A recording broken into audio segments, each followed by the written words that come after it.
প্রত্যেকটা জায়গার খাবারের পেছনে কিন্তু একটা করে ইতিহাস থাকে বা গল্প থাকে, যেটা আমরা গল্পই জানি।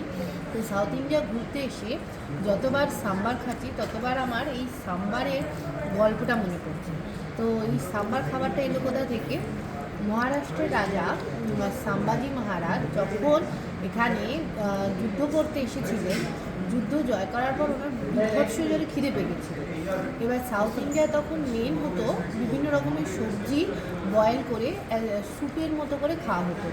আর মহারাষ্ট্র থেকে উনি যেহেতু এসেছেন, মহারাষ্ট্রে তখন ভীষণ ডালের প্রচলন ছিল, ডাল মেন।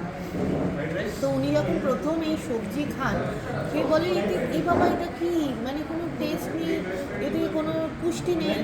তো সেই জন্য ওনাকে সবজির সাথে ডাল একসাথে মিশিয়ে এই সাম্বার তৈরি করে দেওয়া হয়। তো উনি প্রথমে চেখে দেখেন, ওনার ভীষণ ভালো লাগে। তো এই নতুন খাবার পেয়ে ওনার নাম অনুসারেই দেওয়া হয় সাম্বাজি মহারাজ থেকে, এখানে নাম হয় সাম্বার। তো তারপর থেকে এটা এদের ট্র্যাডিশনাল ফুডের মধ্যে পড়ে যায়। Are not only south India, আপনি যে কোনো অল ওভার ইন্ডিয়াতে গেলেই এই ইডলি ধোসা সাম্বার এগুলো খুব কমন।